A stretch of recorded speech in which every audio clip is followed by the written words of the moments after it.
오늘 처음으로 국민의힘 공천관리위원회가 회의를 열었는데 정진석 공관위원장이 이런 얘기를 했습니다. 자, 반문에 동의하는 모든 이가 함께 해야 되고 국민의힘이 범야권 플랫폼이 될 것이다. 누구나 경선에 함께할 수 있도록 하겠다라고 얘기를 했는데 평론가님 해석을 좀 해주신다면요. 우선 이 정진석 의원 같은 경우는 제가 개인적으로 취재를 해봐도요. 네. 이번 공관위원장 맡는 것에 대해서 사심 같은 게 거의 없더라고요. 어떻게 되었든 설령 만에 하나 국민의힘 후보가 서울시장 후보가 안 되더라도 당 바깥에 있는 안철수 대표나 금태섭 전 의원이 최종 후보가 되더라도 네. 최대한의 지원을 해서 서울시정 교체부터 정권 교체에 초석을 쌓겠다는 의지가 아주 분명합니다. 그래서 플랫폼이 되겠다는 건 그런 차원에서 범야권의 전체 경선을 추진하겠다는 뜻으로 읽히고요. 누구라도 불이익을 걱정하지 않도록 하겠다. 그 말은 최종 경선 과정에서는 당원들의 투표 비율을 빼고 100% 시민 경선을 하겠다는 뜻으로 읽힙니다. 만약 네. 당원들의 투표 비율이 들어가게 되면 당 밖에 있는 안철수 대표나 금태섭 전 의원에게는 불리한 룰이 되는 거 아니겠습니까? 하지만 한 가지 관건은 원샷 경선으로 처음부터 모든 문호를 열고 한 번의 후보를 추릴 것인가, 아니면 국민의힘 내부적으로 당원 등을 포함시켜서 자체 경선을 한 국민의힘 최종 후보를 만든 다음 이 안철수 대표나 금태섭 전 의원 등과 함께하는 최종 결승 경선을 할 것인가인데, 저는 후자 쪽에 좀 무게중심이 실린다고 봐야 하는 것이, 물론 국민의힘 경선이 예선으로 전락할 수 있다는 비판도 있지만 국민의힘 내부에도 조은희 서초구청장이나 훌륭한 후보들이 상당히 많습니다. 아직까지 출마 의사를 밝히진 않았지만 오세훈 전 시장이나 나경원 전 원내대표 등도 이름값 측면에서는 빠지지가 않죠. 근데 이런 후보들 중에 한 사람이 딱 정해져야 국민의힘 당원이나 국민의힘을 지지하는 국민들이 그 사람에게 표를 몰아줄 수 있기 때문에 이 한 사람이 정해진 상태에서 바깥에 있는 안철수 대표, 금태섭 전 의원과 1대1대1 대결을 최종적으로 벌이는 게 가장 공정하고 가장 민심을 잘 반영하는 그런 경선이지 않을까 하는 개인적인 의견을 보태고 싶습니다. 그렇군요.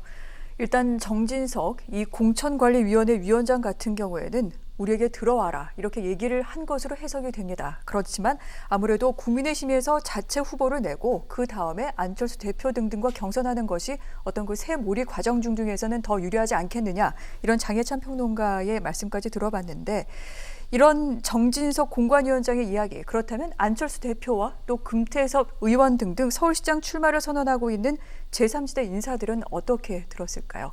국민의힘에 들어가겠다고 얘기하진 않을 것 같은데요.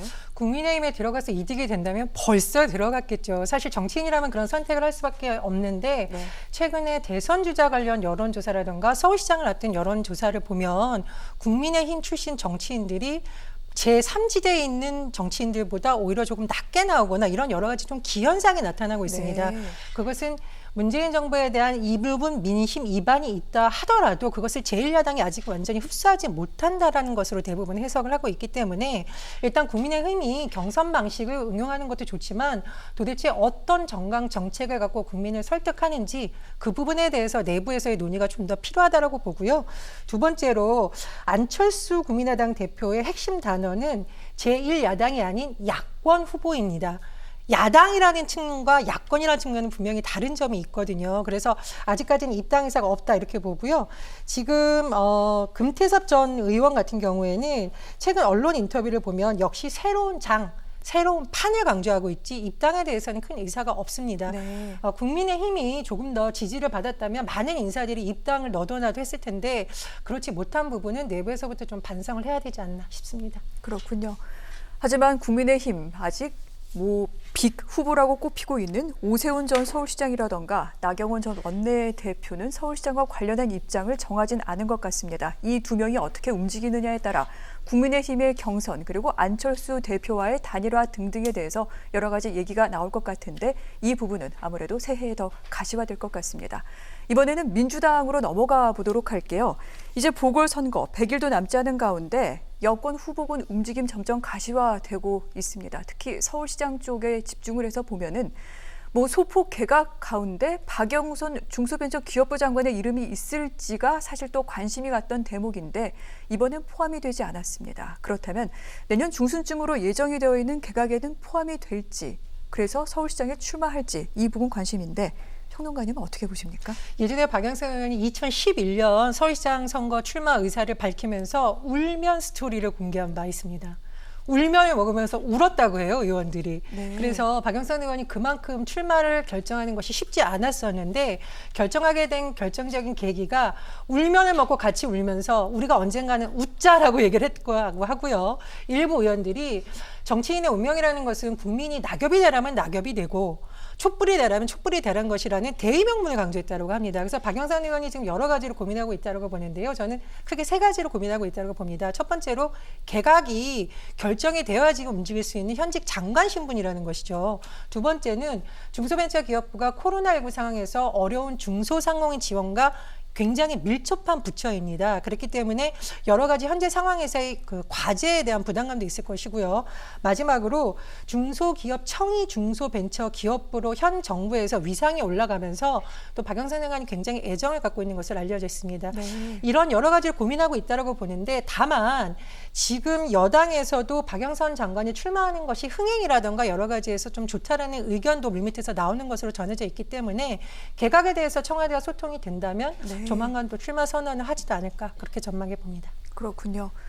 자, 민주당에서 서울시장 출마를 공식적으로 선언한 사람은 현재 우상호 민주당 의원이 눈에 띄고 있습니다. 박영선 장관이라던가 박주민 의원 같은 경우에 아직 고민 중이다라는 그런 전언만이 나오고 있고 우상호 의원은 지금 발빠르게 뛰고 있는데 이런 얘기를 했습니다. 지금 야권 후보 단일화하려고 있는데 우리도 힘을 모아야 된다. 열린민주당과 당대당으로 통합해야 된다. 이렇게 얘기하고 있는데 평론가님, 가능성 등등은 어떻게 보십니까? 저는 가능성은 상당히 낮다고 보고요. 낮다고요? 후보 단일화는 성사되겠지만 네. 당대당 통합이 이루어질 가능성은 사실상 제로에 가깝지 않겠는가. 지금 더불어민주당이 열린민주당과 합당해서 얻을 수 있는 시너지 효과가 거의 없습니다.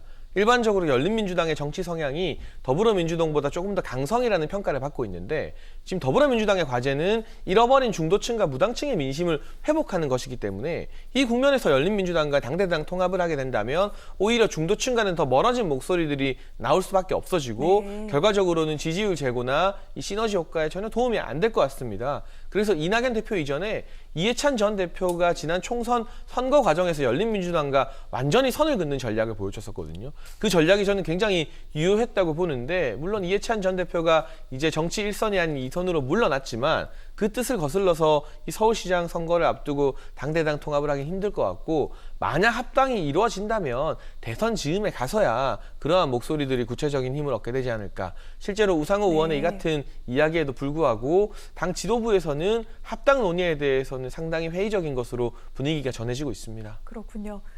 자, 합당은 상당히 가능성이 낮고 만약에 야권 후보 단일화에 맞서게 된다면 여권 후보 역시 좀 단일화 논의는 있지 않겠느냐. 이 부분까지 짚어주신 것 같습니다. 자, 그런데 내년에 4월 7일에 이제 진행이 될 재보궐선거, 사실 지난 4.15 총선 때와는 양상이 다를 것이라는 얘기가 많이 나옵니다.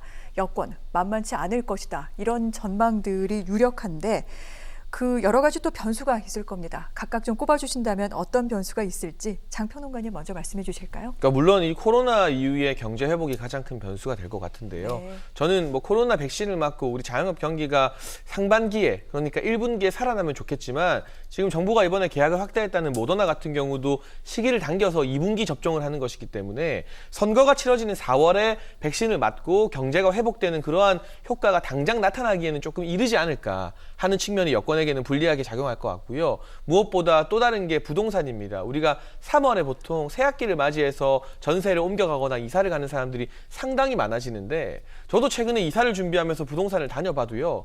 너무 오른 전세값과 집값 때문에 입이 떡 벌어져서 말이 안 나오더라고요. 이 같은 어떤 부동산 경기 체감을 본격적인 이사철인 2월, 3월에 많은 서울 시민들이 하게 된다면 그게 4월 선거에서 표심으로 나타날 때 여당의 부동산 정책을 심판하는 방향으로 나타날 가능성이 굉장히 크다. 네. 그렇기 때문에 지금 나오고 있는 통계 이미 여론조사 지지율에서 서울 같은 경우는 국민의힘이 뭐 더불어민주당을 이긴다는 결과도 나오고 있습니다만 그보다 더 많은 악재들이 오히려 여권에게 기다리고 있지 않은가 하는 그런 전망을 조심스럽게 해볼 수 있겠습니다. 그렇군요. 앞으로 코로나 백신 접종 등등이 시행되고 난 뒤 경제가 어떻게 회복될지가 관건인데 4월 재보선까지는 그 기간이 많이 남아있지 않다는 부분. 또 부동산 문제가 여권의 발목을 잡을 수 있다 이런 말씀을 하셨는데 전 평론가님은 어떻게 보십니까?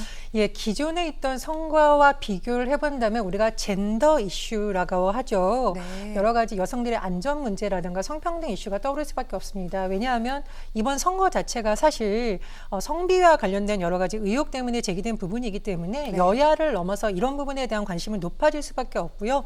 누가 더 좋은 인물과 정책으로 진정성을 평가받을지 지켜봐야 될 대목이라고 봅니다.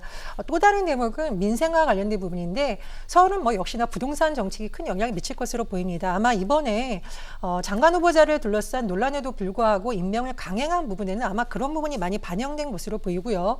다만 이제 부산은 서울과 좀 다른 현상이 나타날 것이라고 보입니다.